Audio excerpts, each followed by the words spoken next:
Huh, moss is growing on my roof. That's weird. I told you this is gonna end up in the weeds. Why the hell am I on the roof? Yeah! All for reviews, I guess. G-Gen's Derelicts. Welcome back to ColdStart Garage. Today, I'm gonna replace the Hemi high compression head. It's right here. I know you can probably see it on the table back there, but it's floating. And another test we're gonna do is a compression test on it. Before it runs and after it runs. See if running it changes the compression at all. Anyways, let's get right at it. Alright guys, so the very first time I did a compression test on this, it's in one of my previous videos on the stock head. I installed one of these. It was a little too deep and smacked the piston. I had to back out sideways, but all of a sudden had the threads chased. The one issue is that the threads are so sloppy now. It's just no good, guys. It should not be wiggling that much. Anyway, so we're gonna get right into it. I'm gonna take this head off and chuck it in the weeds. You know I probably will. We're gonna put this beauty on it. Does anybody use the Horrible Freight pressure testers? It is cheap. Not sure if it's gonna be what you would call accurate. Ah, sweaty. And yeah, that's on upside down. And I was slipping you off at the same time. How do you like me now? Don't answer that. My feeling gets hurt easy.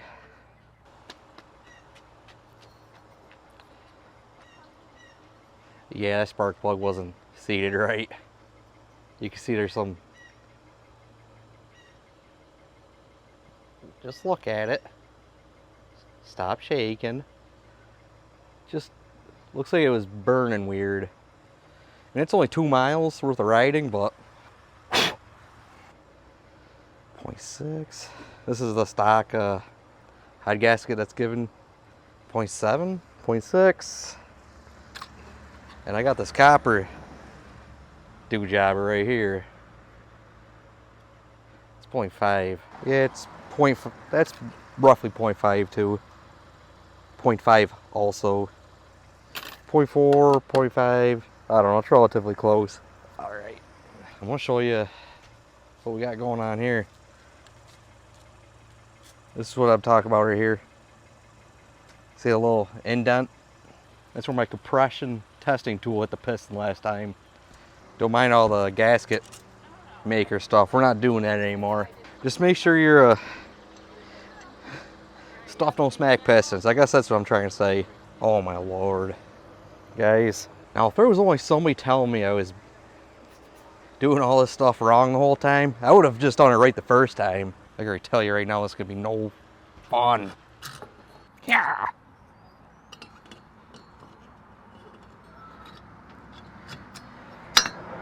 Little trick, put your washers on first and still do it wrong. I gotta get you out of the sun. Camera equipment hates getting hot. You won't believe how many times my stuff just shuts down on me mid-filming. You guys probably didn't miss anything good anyways. Oh wow. That got dangerously close to my eyeball.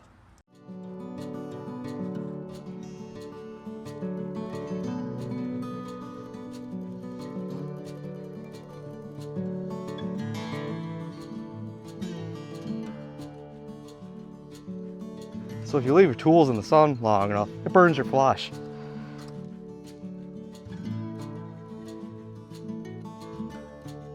I got sweat in my eyes. I hate it.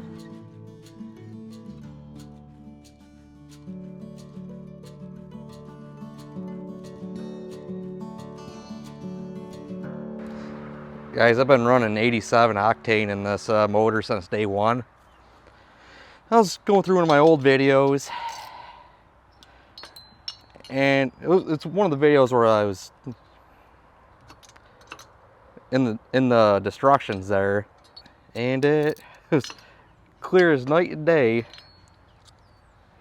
supposed to be using 91 octane, so that's cool. Hot. Oh, everything's so hot. Oh moly. I got it. A little cross pattern action. Okay, so I got this horrible freight pressure tester. I got that lead on plugged in. I'm gonna quickly snap it in, pedal around my driveway like an idiot, and let you know what the pressure is before an engine run, because I'm really curious. Are we gonna see a higher pressure after I run this for the first time?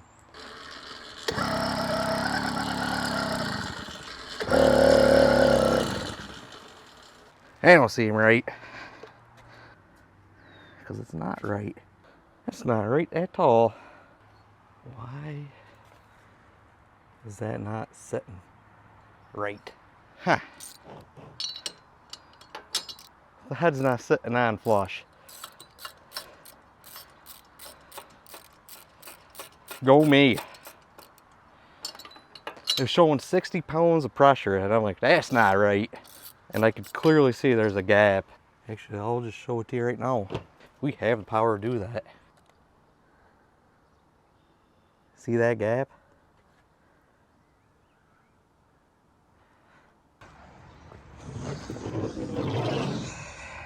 That's the food stamp compression head, and that's the pressure it's reading. 50 pounds.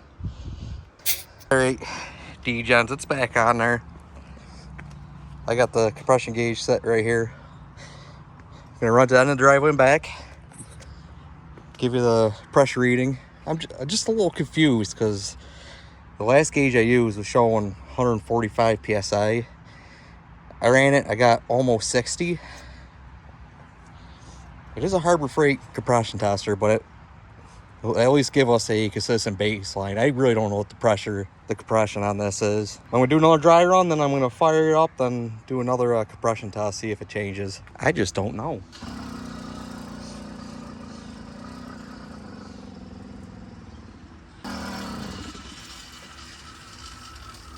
It's showing 50. Yeah, it's showing about 50 PSI. Time to put the spark plug in it and take it for a rip. Hopefully I don't lose my phone. I'm not gonna go fast.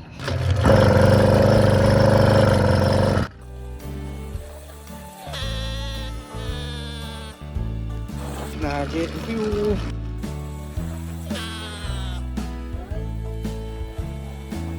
No fuel flow.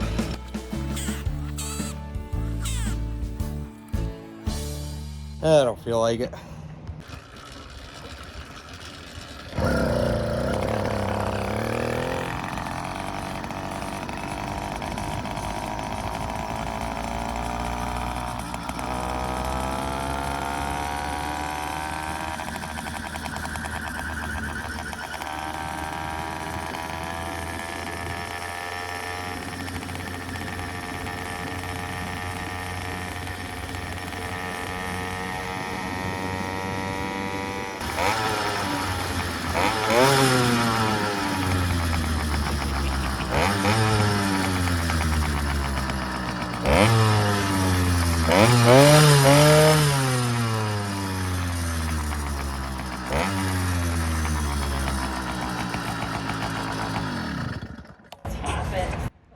That's going in the video.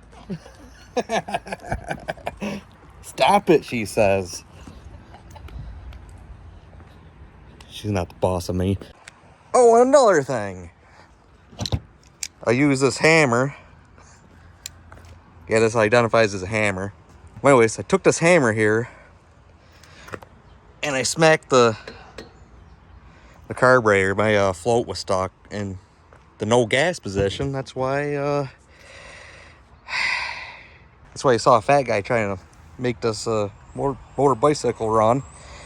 I have to lay down and take a 2-hour nap, come back, hit it with a hammer, and it fired up. Weird. So guys, now that I have this machine heat soaked, almost 300 degrees, I ran it for about a mile, and I'm gonna re-torque the head, and I'm gonna check to see if the compression has changed at all since before run and after run. I'm very curious what that's gonna do. Now, I don't know if my horrible freight pressure gauge apparatus is accurate. Because when I use Dave's from Cold Smoke, I was getting 145 psi on this China doll. I don't know if that's actually a good number, or it's one of the two gauges that are messed up, and I'm starting to lean towards the horrible freight one. I don't know, but it's consistent anyways. Consistently wrong.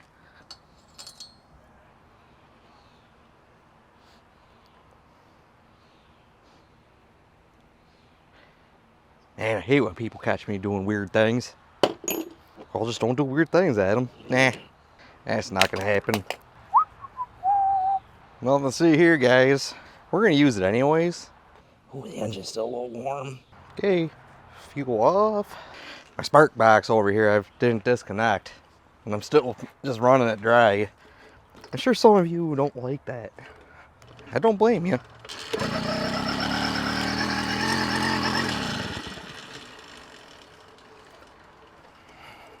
Give me that. Like, oh. So we got this guy, the shorty, that runs all the way up. And there's a lot of potential for issues. Yeah, it's only showing 40 psi. There's no way it's that low. It wouldn't even barely run. Okay, through the Chicky China food stamp horrible freight compression tester back in his box. It's gonna get exchanged. But until then, I'm gonna use a trusty dusty compressor tester 6000 from Dave from Cold Smoke. I used it in a stock head versus the high compression Hemi head, the food stamp one. The ones you guys hate. Anyways, that doesn't matter. So we're gonna go ahead, zing this on there. I'm gonna redo the test again. So it's already been ran. I'm gonna get a compression test on it. I'm gonna loosen up all 4 nuts, give it a wiggle, cinch it back down, and see what we got. What do you guys think is gonna happen? Do you think we're gonna get higher compression after we run it? Is this just a myth? We're gonna find truth. Start right now. It's not the easiest things to do, guys. This new head is huge. Guys, I hope you appreciate what I'm doing for you. It's hotter than the hubs of hell out here. Yesterday, I almost had a heat stroke. I took an hour-and-a-half nap between tasks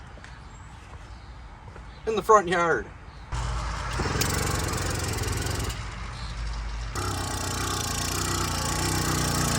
Showing 125, but it was definitely leaking compressions.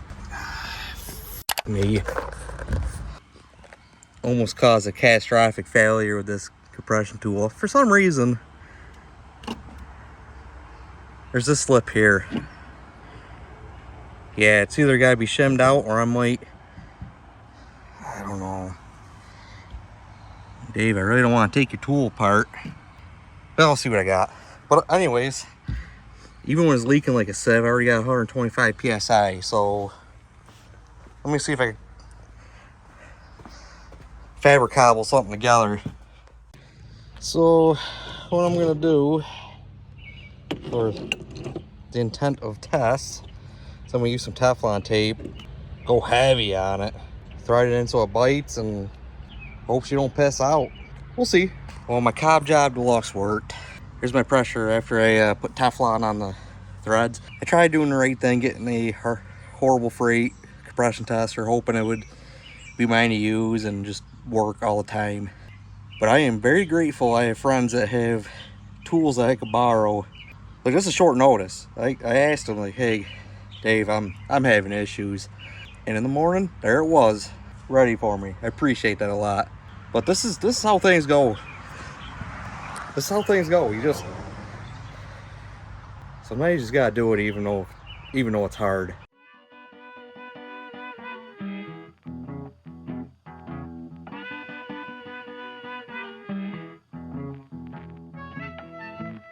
Adam, is this really that interesting of content? For me, it is. got a new head here, which sounds awesome. Still 4-stroke like an asshole. But I have some jets ordered for. I don't know if they're coming or not. It's one of those weird ones like Amazon says, oh, it's gonna ship this date. Sometimes it never does. Guys, I'm not taking this hike completely off. It is a pain putting on. These bars right here suck. See if she's loose. I'm gonna tighten it back up. Highly recommend anybody that's running these any length of time other than doing tests for YouTubes like I do. Use a torque wrench. That is a pretty critical piece. Yeah, use a torque wrench. Install your fuel filter in the right orientation. Because orientation does matter. Delete your fenders. They will kill you. Get off there. I didn't take this for a very long rip yesterday, but it was hotter than hell. And I'm already impressed with the cooling on this head. Even though it was a mile round trip, it only got up to 235 degrees, but it was 100 degrees Fahrenheit outside ambient temperature. I know there's a lot of long time experienced hobbyists in the sport.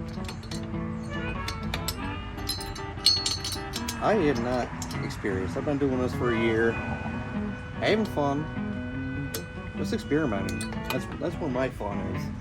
It's not necessarily riding it. I'm sweaty. I'm gonna have to look back at the footages.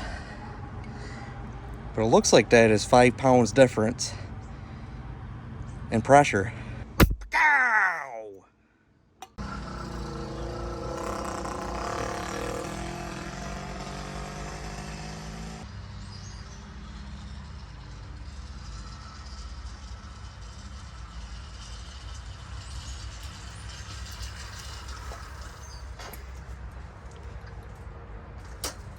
Oh, this head works great.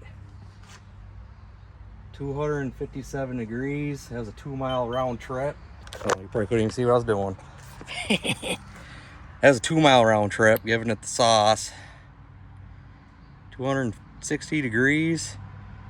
I'll put a little clip in from one of my other videos from last year, so you can really see why that's a big deal. 343.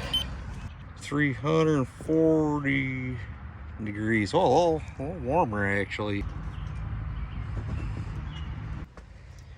Because the stock head and the food stamp Hemi head there, the little thin profile one, it was 100 degrees hotter. Well, maybe not 100 degrees. It was math. It was in the 300s hotter.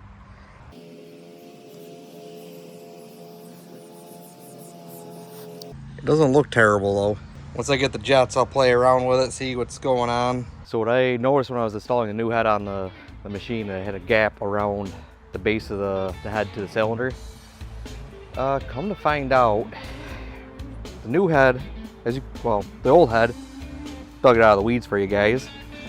You see this lip right here? That is what mates to the new copper head gasket I put on. Seeing that new copper head gasket poke through like that confused me instantly. But I figured out that's what it was. It has that ring gap there. Yeah, that gap is what got me all messed up. The low profile head is usually used for people that have clearance issues. It does not have that ring gap. It might have potential of having compression leaks. I don't know. So I feel like even though I did the test the hardest way possible, the way I usually do it, that's ColdStart Garage, it's never easy. Just go in there and do it. Figure it out along the way. Before the engine runs, it's 145 PSI. After you run the engine, it's about 151, 6 pounds difference. I don't know why he does that. Maybe it's just getting heat soaked and everything seated right. I don't know, but I like the numbers. It might not be your truth, but it's my truth. One thing I really liked about this head, it runs a lot cooler. I think it's gonna help the longevity of this machine, especially the way I do tests. Full catch up there and back, good to go. The next video, we're gonna work on the 4-stroke on this beast. Stay tuned, guys. I got more than just bikes that I'm gonna be working on here within the next couple weeks.